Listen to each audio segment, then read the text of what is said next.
Excellence, Monsieur le Président Alassane Ouattara, Président de la République de Côte d'Ivoire, Honorable Ministre Nelly Kaba, Présidente du Conseil des gouverneurs, Honorable Gouverneur, Mesdames et Messieurs les membres du Conseil d'administration, Mesdames, Messieurs les membres de la haute direction de la banque et chers membres du personnel, Mesdames et Messieurs, bonjour et bienvenue aux assemblées annuelles 2020 de la Banque africaine de développement.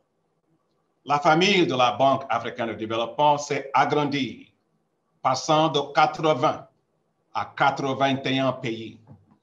Je vous invite à vous joindre à moi pour souhaiter la bienvenue à notre nouveau membre, la République d'Irlande, qui nous rejoint officiellement au cours de ces assemblées annuelles.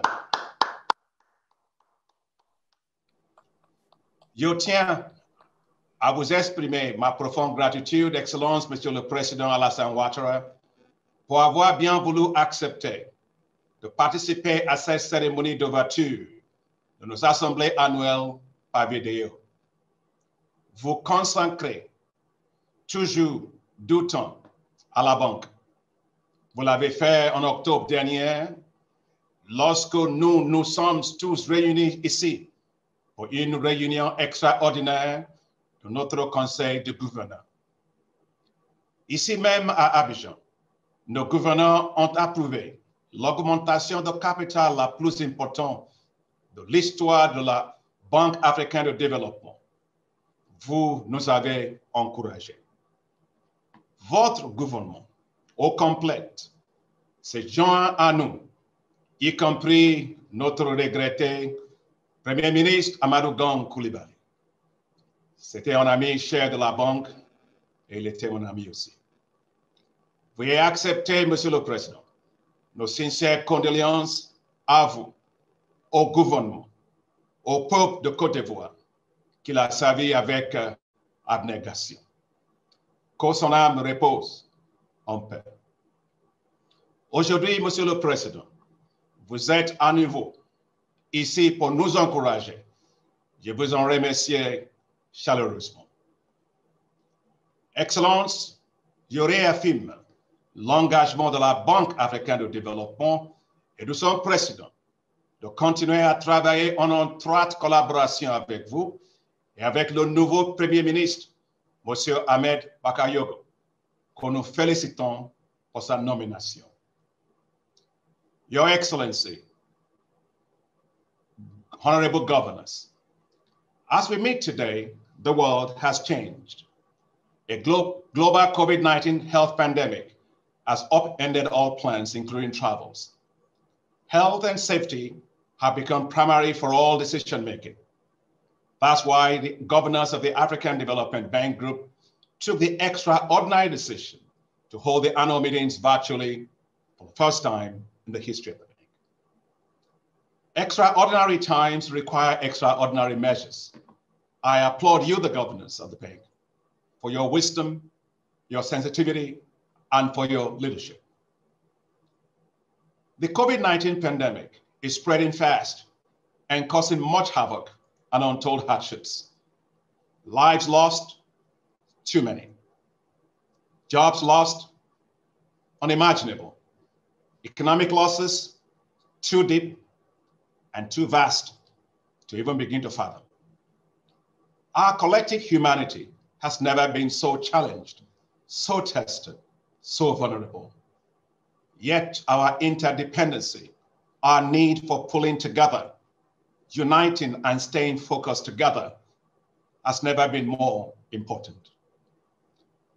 For in unity, we build strength, strength to overcome even the most challenging of obstacles.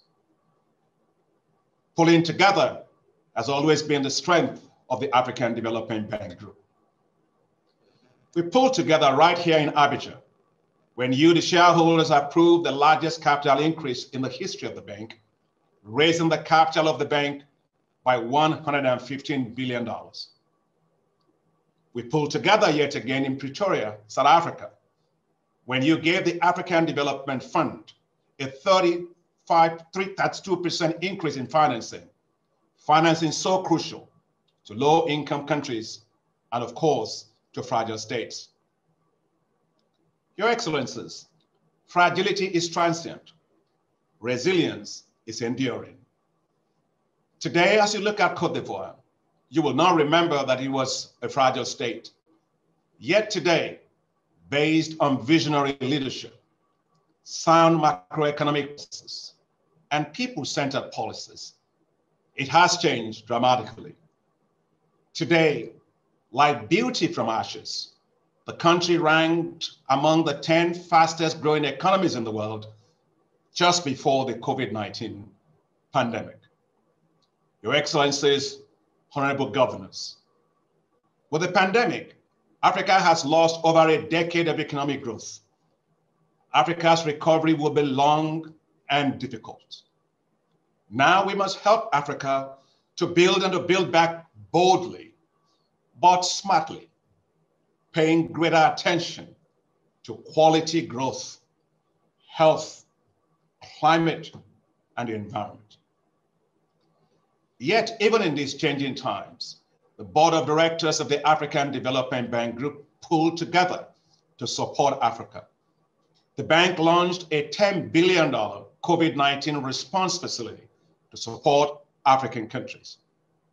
We launched, as you heard in that video, a $3 billion social bond on the global market, the largest US dollar denominated social bond ever in world history. These actions reflect our ambition, our unshaken commitment, and unyielding responsibility to support, stabilize, and strengthen African economies. As we stabilize nations, so also must we stabilize the bank, our institution. The past several months, no doubt, have been challenging for the bank. Yet, we pulled together. I would like to sincerely thank you all, our esteemed governors, under the excellent leadership and wisdom of the chairperson, Honorable Minister Nelly Kaba, for joining hands to steady the bank. I am proud of the African Development Bank and the strength of our governance systems. I am proud of each and every shareholder of the bank who challenged and made us all better. Our experience has made us better and stronger. Our challenges, though difficult, have become our gain. But it's not been easy. I will reach out. I will engage. We will heal. Africa needs a strong and stable African Development Bank Group to support it through this pandemic and to help its economies rebound for better, healthier lives and livelihoods for its peoples. And the African Development Bank needs you, our shareholders, as you always have been, united and strong. Your Excellencies, honorable governors, 5 years ago, right here in Abidjan, you elected me as president of the African Development Bank Group. It was such a great honor and a responsibility placed on my shoulders. I promised to work hard to accelerate Africa's development. My vision for the high fives was my bond. My oath of office, my compass.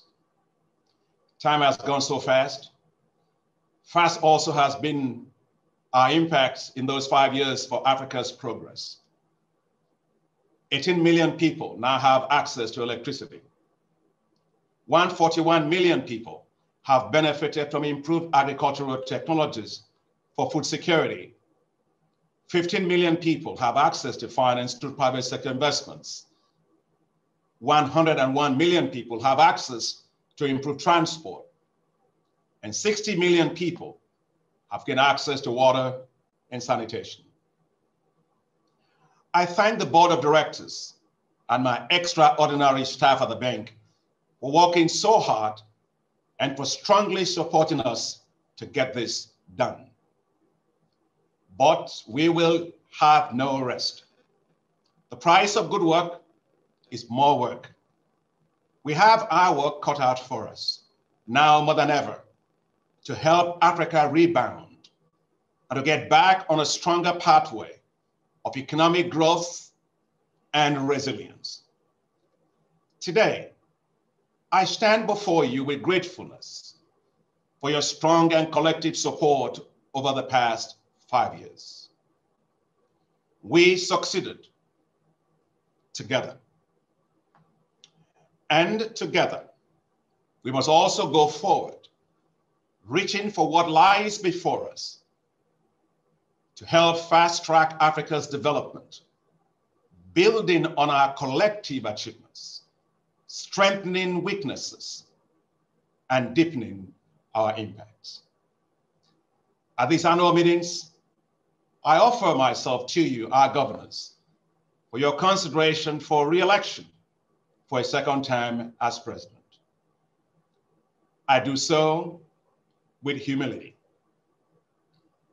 I do so with a strong sense of duty and commitment and a call to serve Africa and our bank selflessly to the very best of my God-given abilities.